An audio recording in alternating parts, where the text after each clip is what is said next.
everybody, and welcome to another edition of No Bull. I'm Alan Dietz. Glad to have you here with us on Ultra Broadcasting as we look back on a big week of short track racing and look ahead to more great racing action here on Ultra Broadcasting and beyond.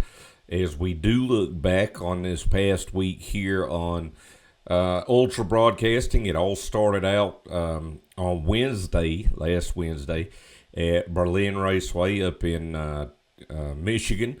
Detecting 250 for the UARA National Super Late Models. Tristan McKee taking the checkered flag over some really heavy hitters. Bubba Pollard, Ty Majeski, Carson Hocevar.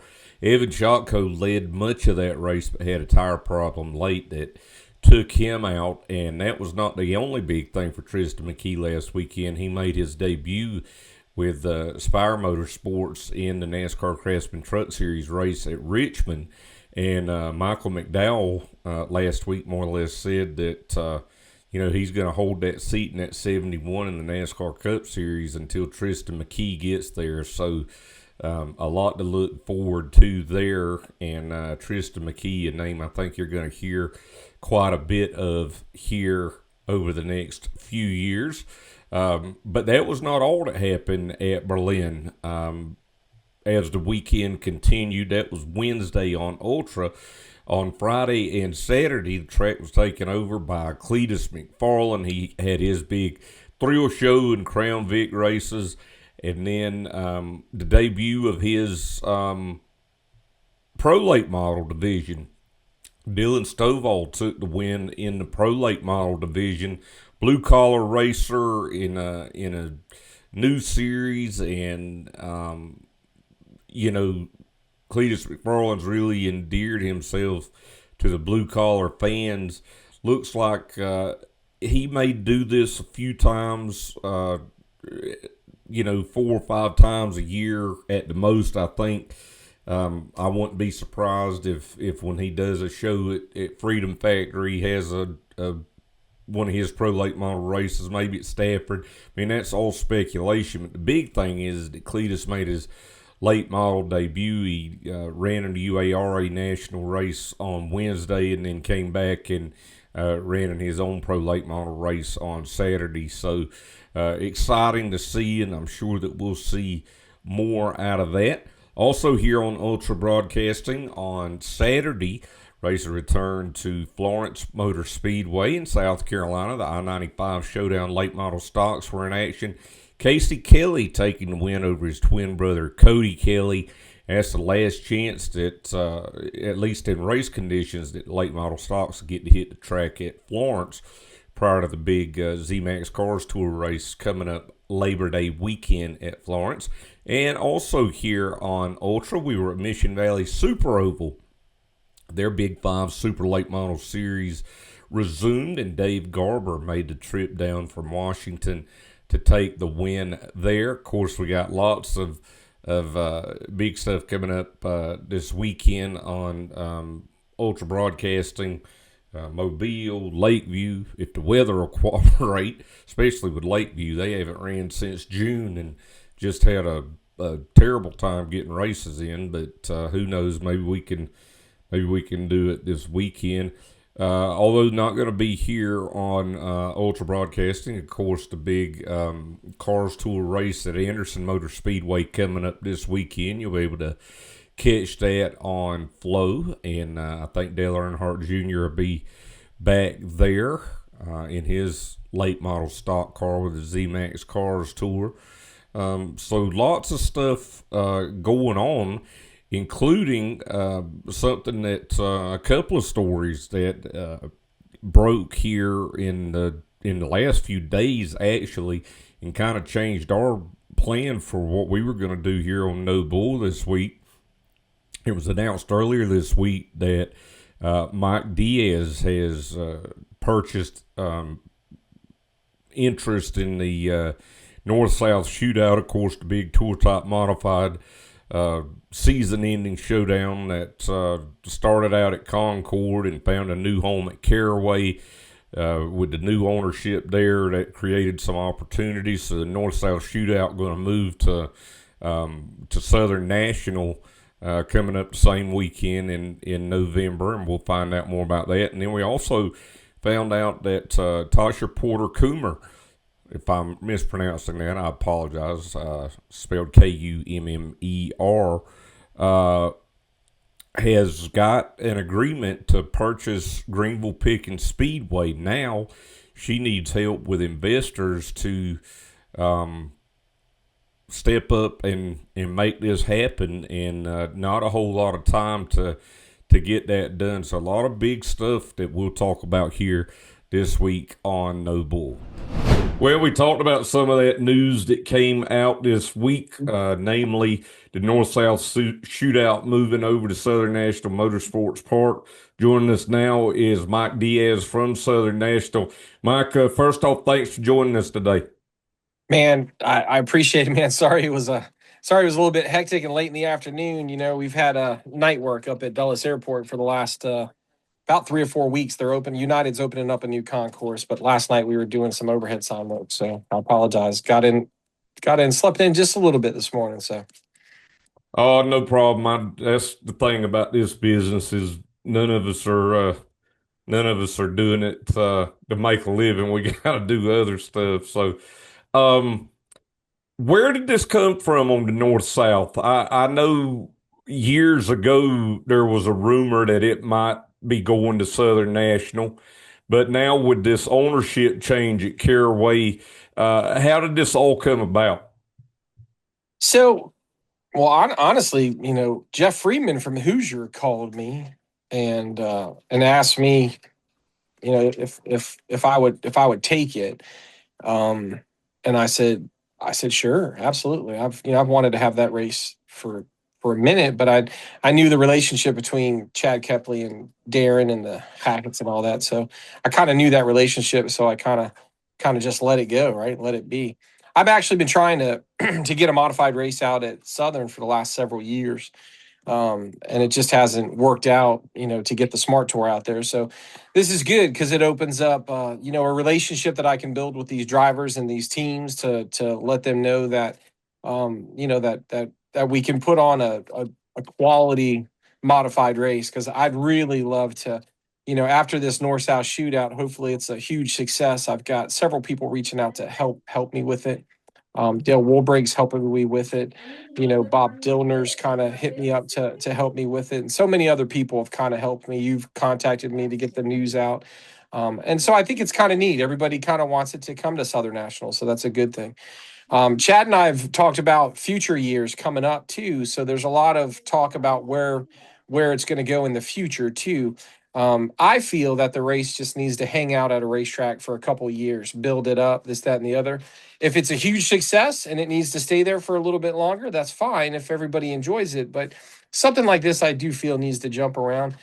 Really trying to find a northern track to try and do something at. I know I know like coming up here, there's the qualifier that's happening up at Wall for Blewett, and we're going to do something like that. I think I'm going to add a modified race, something very similar to this stature for North and South to my speed weeks for next year, and that'll be a qualifier as well. So there'll be 2 qualifiers for next year's North-South Shootout. Which will be good. So I think it's going to be good. It's baby steps for me. It was just thrown on me. I hate the fact that I didn't know much about the super modifieds.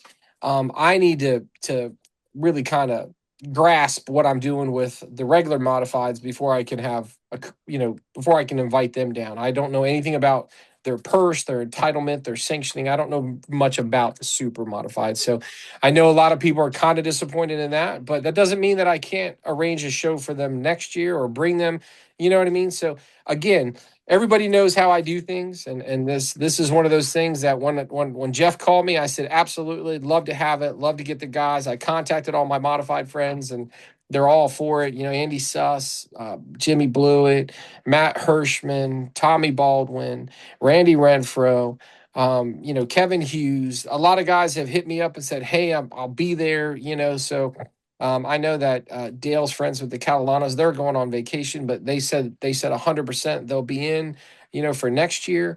Um, and I just need to. I'm going to actually try and get out to a couple of the NASCAR wheel and modified races, and if there's other races that I can get up to, and put my face in front of some of these northern guys that may not know who I am, so that they know that this is going to be a good event. And I'm putting it on for the racers, right? This is all about the modifieds that weekend, so I think it's going to be a great show.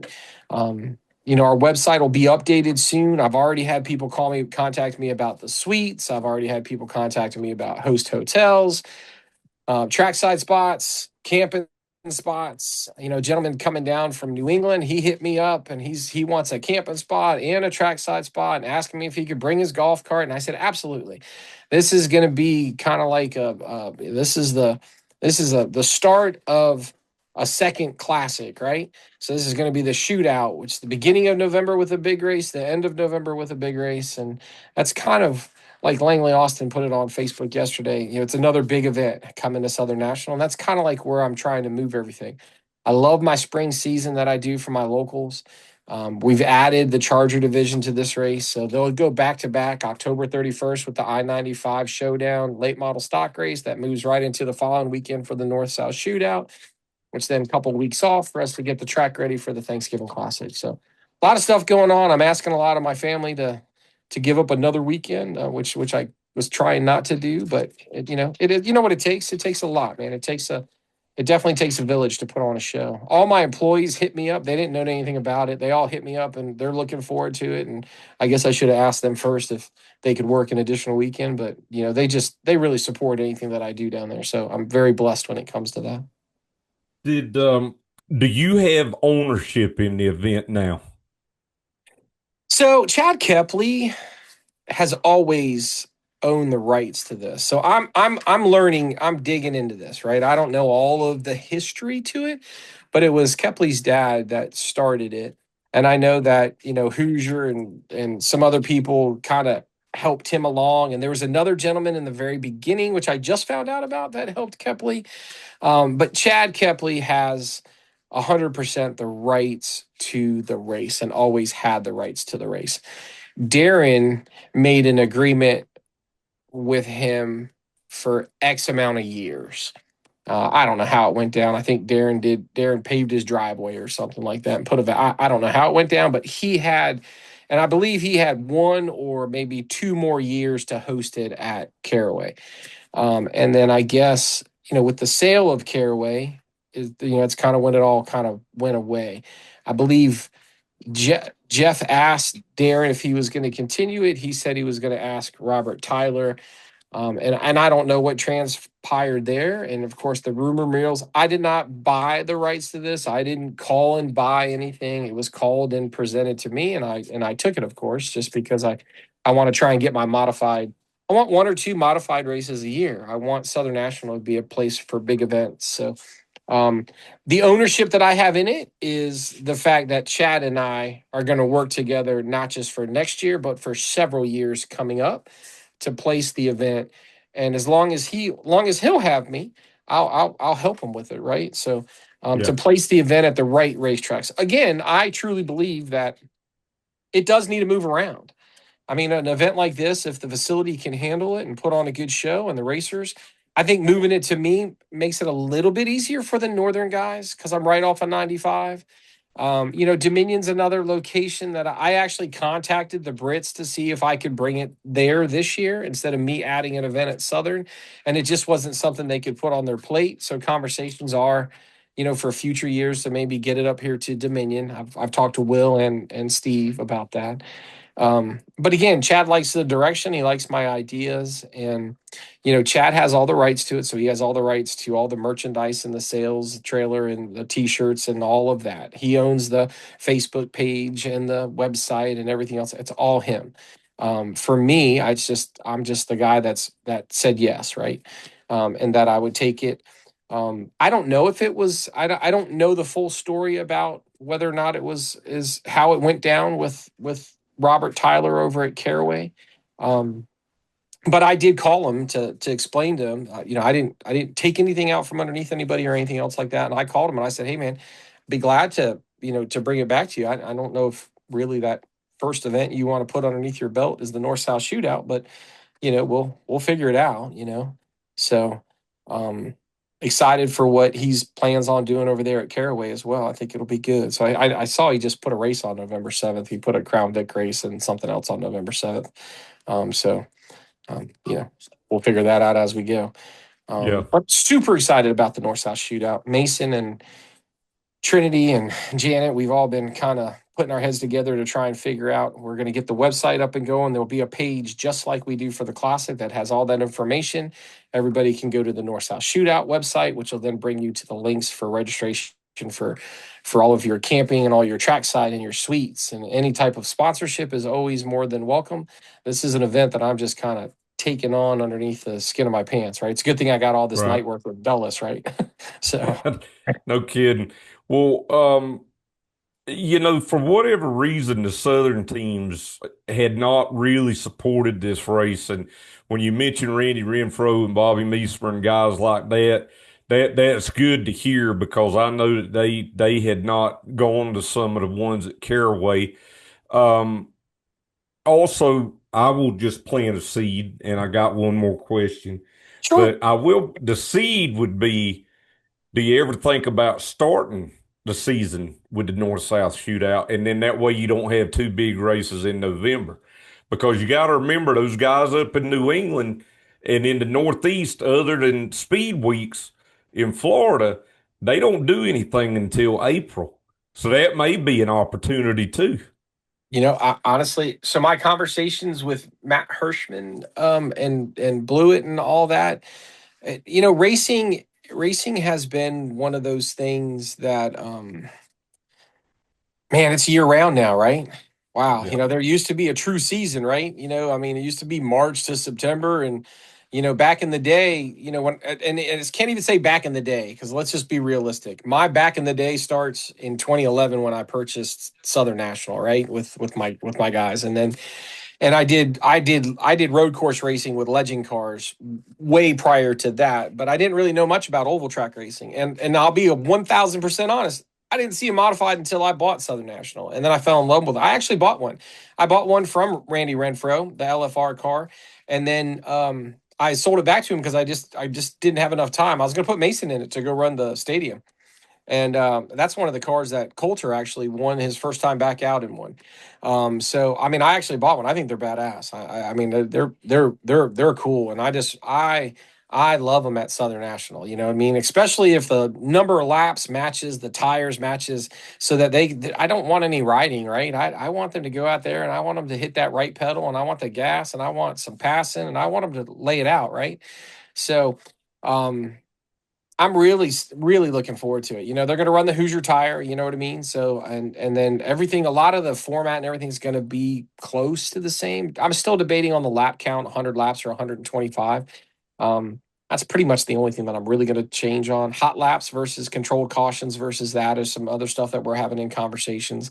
I just want it to be fun. I want some strategy.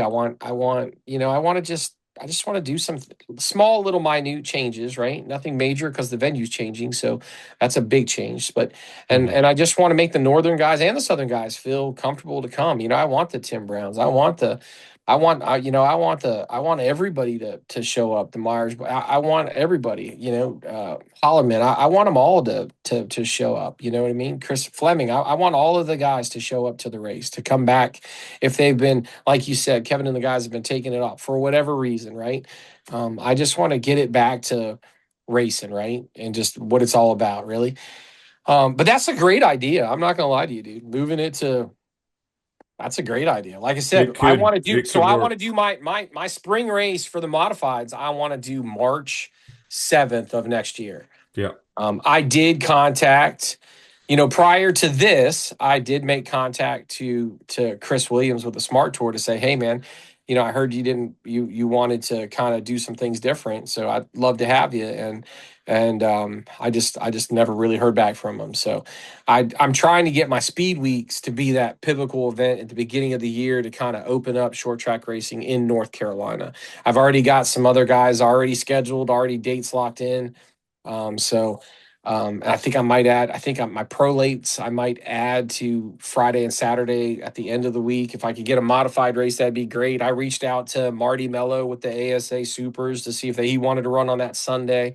I'd like to get every division to run during that speed week, just to kind of make it the place where, in North Carolina where it starts. But your idea, that's a great idea, because I wanted a big modified race in my speed weeks, and who knows, maybe that is the move. I don't, maybe it alters, maybe next it goes from here to there to the, I don't know. I got to talk with Chad on that one. That Well, November 7th date is a firm date for things, right? So or maybe, who knows, I was going to make it a qualifier, but it could, again, those kind of things are up in the air.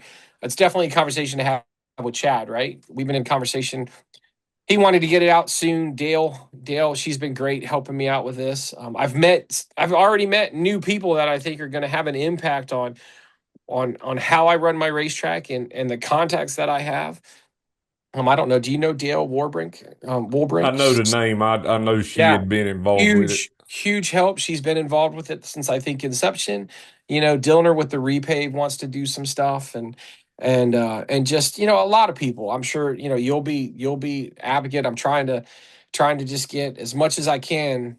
To I want tradition to get back to tradition, but yet let's get it to a new venue, and let's kind of put some rebirth into this to this event, and just make it badass, right? That's what I want. Well, your thinking's exactly right. I mean, again, this is no bull, so a no bull stance on it is I think the race got stale, and I think that not just a new venue, but I think lots around it can change. I don't see traditions with this race that are such traditions that you have to feel obligated that you have to do it a certain way, because it has kind of bounced around and things of that nature. So I think you're thinking the right way about it. I'm glad it's there. I know you and Steve are talking, and hopefully it's another one we'll be adding here on Ultra. But Well,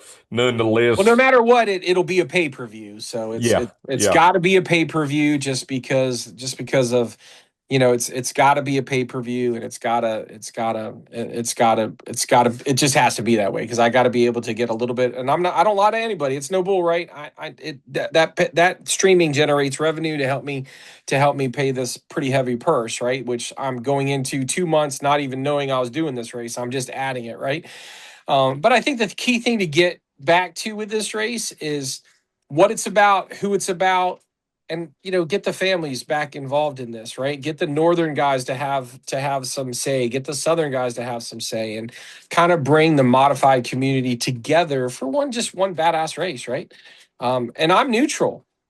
I am. I'm 1,000% neutral. I mean, just because I'm learning. You know what I mean? I'm meeting a whole bunch and being introduced to a whole bunch of new people, and new people are calling me, and so again, I think that's what's positive in a lot of different ways. Is just to kind of just pump this thing back up. It's kind of like hook that defibrillator up to it and shock that bad boy, and let's get Yeah. this thing back to being a badass race. Let's get the kids down there. Let's get some activities for them. Let's get them bringing the power wheels or racing, or like stuff like that. Let's just make it a good solid family event, right? Well, I'm excited about it. I think those modifieds on those high banks have put on a heck of a show. They always do it at Wall with the Turkey Derby, and they've always put great races on high bank racetracks. I know you're busy, so I appreciate you joining us, and look forward to see what happens. I appreciate it. I'll be in touch in the next couple of weeks, man, because I got to get some of your insights to make this show, just to make this show, get it back to where it once was, right? So I don't know how much you want my insights, but if I can help, I will. it's okay, man. You know what? The truth's never going to hurt me, bud, because I'm definitely one to. I love the name of your show. I've been hit up. Full Send has always been my kind of podcast that I've always wanted to put out there and call it Full Send. And I'm just not ready to do that podcast because I still need a whole bunch of people to show up to my racetrack. Right. So That's I'm true. just not ready to go that direction. I will tell you though, I did buy another broadcast trailer for Ultra, and we are going to do some trackside live stuff. I'm actually putting a That's canopy on great. top. I'm actually putting a canopy up top, and we'll have like a little booth, and we'll put it around trackside so that way you can get on top and kind of do that. So I'm working on it. I did get another trailer for Ultra and everything else like that. So Steve's pretty excited about putting that one into play as well. So. Well, we got a lot of big things going on, and this is just another one. Thanks again, Mike. I appreciate it. I appreciate you, bud. Take care. If you love grassroots racing, Ultra Broadcasting is for you. From the UARA and the biggest short track races in the country to the best of the Carolinas, from Florence and Anderson to Southern National and Carteret County. Plus, Alabama's Mobile International Speedway and the Big Five Super Late Models at Montana's Mission Valley Super Oval, and exclusive original programming. To catch it all, subscribe to ultrabroadcasting.com today. You're not just any do-it-yourselfer. You use inspiration to bring projects to life. And just when a project seems too large, you head to your local Sunbelt Rentals. There, you'll find the latest in tools and equipment to make your next job your easiest project ever. Plus, they even deliver to your job site. Sunbelt Rentals, taking DIY projects to an all-new level. I'm John. And I'm Ben. And we're the Kubota Tractor Guys. Kubota means quality and nationwide rates highest in customer satisfaction. Discover Kubota's durability you can count on with a 6-year powertrain warranty. Big Sky Kubota stocks a large selection of tractors and implements. Stop in and see our wide selection of mowers, excavators, and RTVs. Big Sky Kubota's service techs can help you get the most of your Kubota. Big Sky Kubota. Remember, think orange. Premier American Patriotic Fraternal Charitable Organization. I bet you didn't know. The Elks are fueling the future of youth racing. Join us at the Elks, supporting young drivers and giving new life to our mission. On the track and in your community, we're building future leaders. We are shining a spotlight on the values that make the Elks great. By showcasing our commitment to future leaders, we're making it easier than ever to see how great it is to be an Elk. Visit discoverelks.org today. Well, one thing we've been glad about this year on Ultra Broadcasting is bringing Mobile International Speedway into the fold. Joining us now from Mobile, track owner Eddie Shoemaker. Eddie, thanks for joining us today. Man, everything's going good down here, Alan. How y'all doing? Oh, we're making it all right up here. It's a little warm. I don't know about down that way. It's muggy. We got plenty of heat. Oh yeah, I think it was Sunday we woke up and I think every window in the house was steamed up from the outside with all the moisture in the air, but that's just part of it. So tell me a little bit about the backstory about how you came to own Mobile, because I know that the Fields family owned it for a long time. You had the Lee Fields Memorial. People loved them and everything they did for the racetrack, but they held on to it for a long time. They had offers. What was it for you, and what do you think made the difference for them? Well, we started going down there as kids, been going there our whole life, and started racing, whole 9 yards, got out, had kids, got out of racing, owned a few cars, and just kept going. And then the opportunity arose for me to purchase it, and I jumped on it. So here we are a few years later. We're trying to keep it going. When you think back, and I think back at the racetracks that I grew up going to and stuff, what are some of the memories? Who were some of the guys that you remember watching out there? My oldest memories would be Wayne Edekin, and then Wayne Jr. come along, and then Phil went, Bubba Gale and all them. By this time, I'm pretty much gone. Bubba Gale, Gerald Wilkerson, and all them guys. Flying Phil went. So made us all. We wasn't gonna miss a Saturday night. If we had to pick up cans to get money to get in that track, we was going to the track. Yeah, I've told this story many times. I grew up in South Carolina, and where I was at in South Carolina, we were kind of between Florence and Myrtle Beach, and the track we went to every week was Florence. And Myrtle Beach had their first bush race in 1988. And I remember it was me, my uncle, my grandpa, and my aunt. And we got to the end of the driveway, and my uncle said we can go left and see Mark Martin and Dale Earnhardt and all these guys running the bush race, or we could go right and go to Florence and see the same old stuff you see every week. And me and her both said, let's go to Florence. I've kind of kicked myself since then, but I mean, I know what you're talking about. Yeah, we get to meet some of the bigger names when Slim Jim All-Pro would come to town. So we'd get to see, some of your Rusty Wallaces and them back in the days. To watch them move, that go on and win championships, pretty awesome. Started in Mobile Mobile always gets a lot of comparisons to Pensacola because of the size of both the racetracks. Both the racetracks are half mile. Obviously, they're not that far apart. But I've watched races in person at Pensacola. I ain't never been to Mobile in person, but I've seen them both on TV. And when I watch these races at Mobile, the place just looks intimidating to me. I mean, these guys have to get up on the steering wheel when they race there.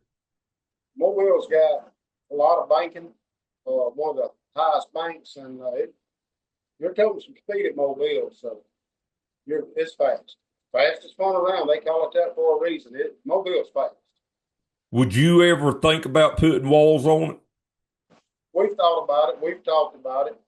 Won't rule it out, but right now it's working the way we want it to. So at some point we might see walls go up. Yeah, I think it's kind of a double-edged sword. I think in one way it's better, but I've seen some cars take some wild rides over that racetrack that if there was a wall there, it wouldn't have been too good. Yeah, yes. If you leave the track the way it is right now, odds are you'll stay on all fours.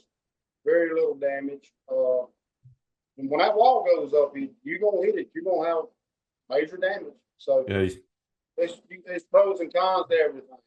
Yeah.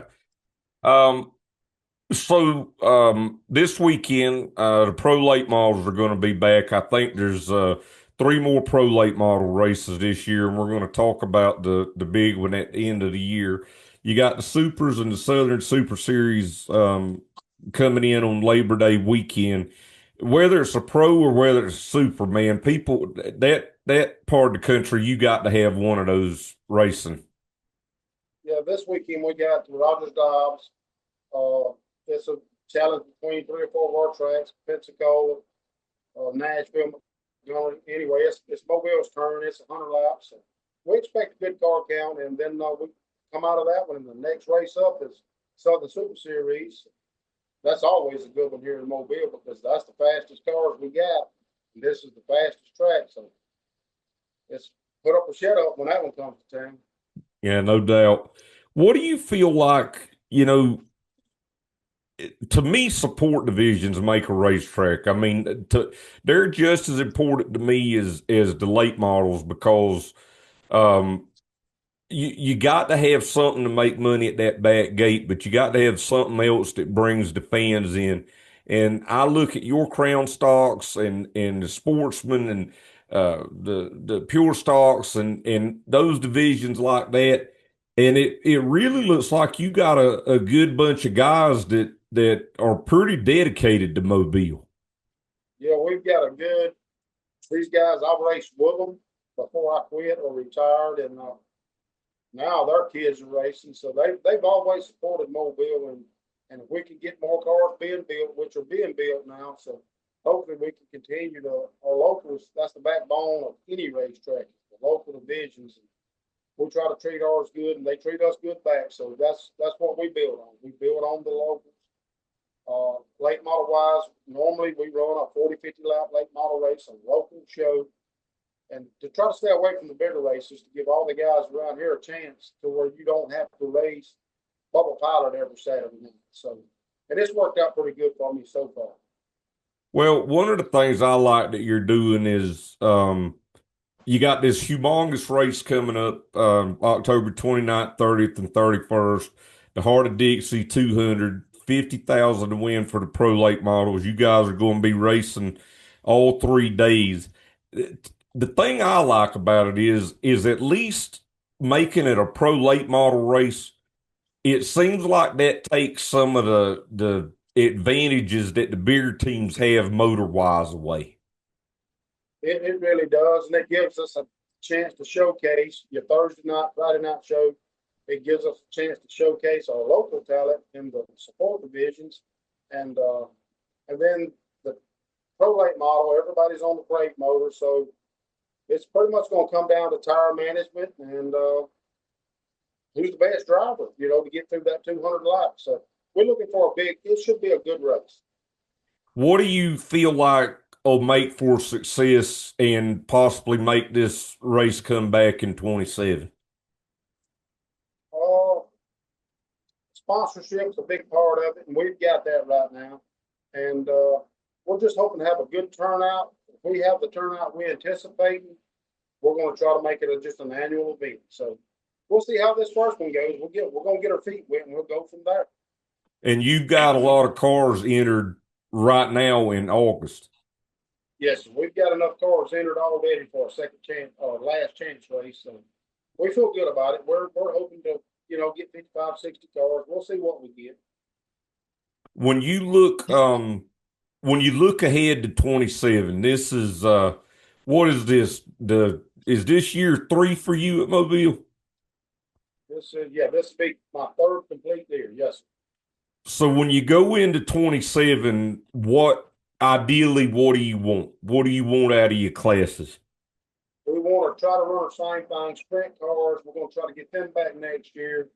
And we just want to build each class. We need 4 or 5 cars, being built now, which some are being built to show up and to grow each class. That's what we're looking for. Just let's grow it. If you're racing, car count grows, the back gate grows, then the stands, everything should grow together. Well, Eddie, I've enjoyed getting to know you the last few years, and I appreciate your, letting me work with you with the previous company and now with Ultra. And I know it's a leap of faith, and we're still working through things, but I've just really enjoyed watching what you guys have done out there at Mobile, and look forward to this weekend and everything else you got coming up. All right, buddy. Well, we sure appreciate y'all. Tax season giving you headaches? Meet SRQ Taxes, your tax pros in Sarasota ready to make taxes simple. Whether you're filing personal returns or business taxes, SRQ Taxes handles it with accuracy, speed, and care. Trusted by locals in Sarasota, these experts help save time and money. No stress, no guesswork. We can file taxes from anywhere and every state via a secure portal. Ready to take control of your taxes? Visit srqtaxes.com to book your appointment today. SRQ Taxes. Navigate your tax journey with confidence. The best time of the year in Montana is here, and adventure won't wait. Now's the time to gear up and get out there. Whether it's the lake, the mountains, or off-the-grid back roads, Missoula Chevrolet has the lineup to take you there. Shop over 100 Chevy trucks, all with one low price, plain and simple, always. Their non-commissioned sales team is ready to help you find the perfect fit. No pressure, just the right truck for your next expedition. Stop by today at 3663 North Reserve Street in Missoula. Missoula Chevrolet. Together, let's drive.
Well, we want to thank all of our guests on No Bull this week. It was a busy week leading into another busy weekend here on Ultra Broadcasting that we hope you can join us with, starting out at Lakeview Motor Speedway.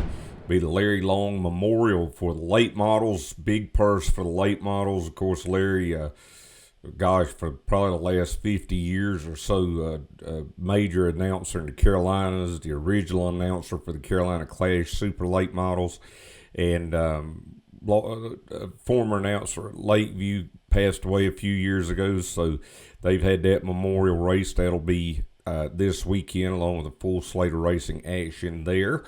And also we'll be at Mobile International Speedway, the Rogers Dabbs Chevrolet Pro Late Model 100. Expect a good field of Pro Late Models, as we heard from Eddie Shoemaker.